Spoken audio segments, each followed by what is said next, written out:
partie de l'équipe de La Rosière, mais vous pourrez tous monter ensuite parce qu'ils sont venus en force. C'est notre délégation la plus importante en termes de chiffres aujourd'hui. Vous pouvez tous monter ensuite pour représenter votre territoire, évidemment. Quelques propos introductifs sur La Rosière aussi, avant de laisser la parole à monsieur Jean Regaldo pour la petite question que lui posera Colline. Alors, sur votre territoire, ce que le comité de labellisation a relevé de particulièrement marquant, c'est à la fois, et tout d'abord, votre prise en compte des besoins de tous dans l'accessibilité au tourisme et dans la vie sur le territoire. Donc nous, on a quelque chose qui nous tient à cœur, c'est la notion de confort d'usage, qui en fait veut dire que quand on fait un aménagement qui va servir à quelqu'un pour se déplacer en fauteuil roulant, comme une rampe pour accéder à la mairie par exemple, en fait cette rampe, elle servira à quelqu'un qui va venir en poussette, à quelqu'un qui va avoir un peu temporairement du mal à marcher, ou simplement à quelqu'un qui a des béquilles et qui s'est foulé la cheville assez récemment.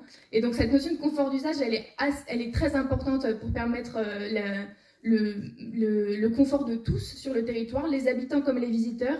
À La Rosière, ça s'incarne par des aménagements comme le théâtre forestier, qui est desservi par une promenade confort, qui est donc labellisée comme accessible pour tous.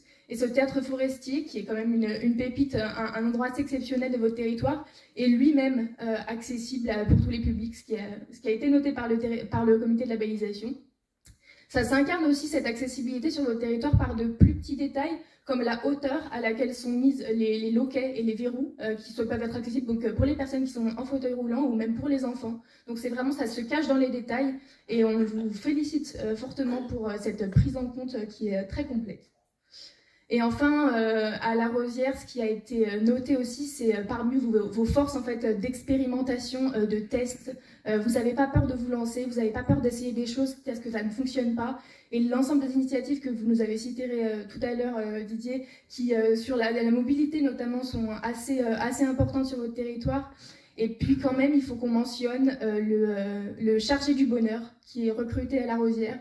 Un chargé du bonheur qui est chargé de veiller au bien-être des aînés sur le territoire, de permettre aux aînés de rester dans leur maison le plus longtemps possible, puisqu'un chargé du bonheur vient les visiter, vient s'assurer qu'ils sont en bonne santé, vient avec eux pour une balade et vient simplement créer du lien social. Voilà, c'est une pépite à déployer sur l'ensemble des territoires, des chargés du bonheur de partout.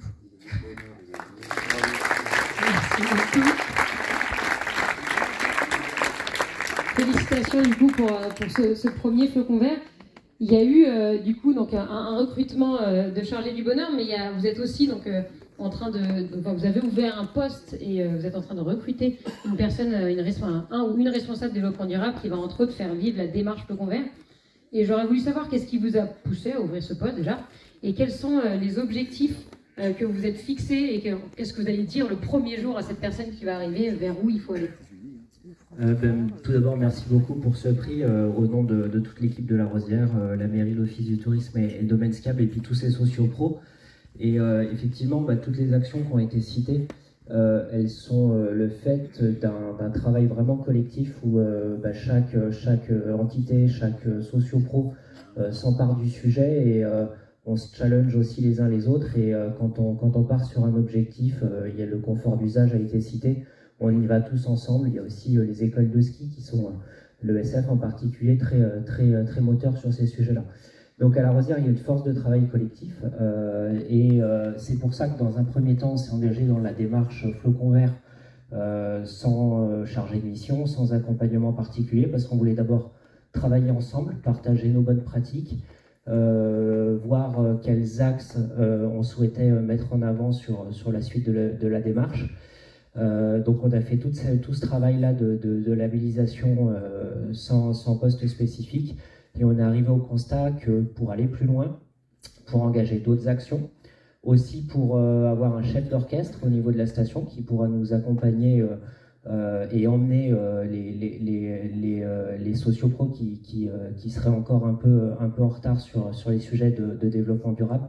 Il nous fallait recruter ce responsable développement durable, donc c'est fait, on a recruté une personne qui va arriver dans quelques semaines.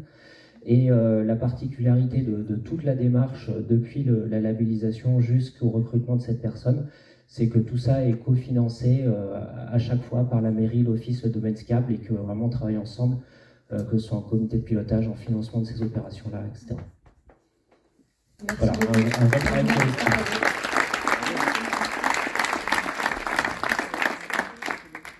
Merci à vous et bienvenue aussi dans le réseau Flocon Vert.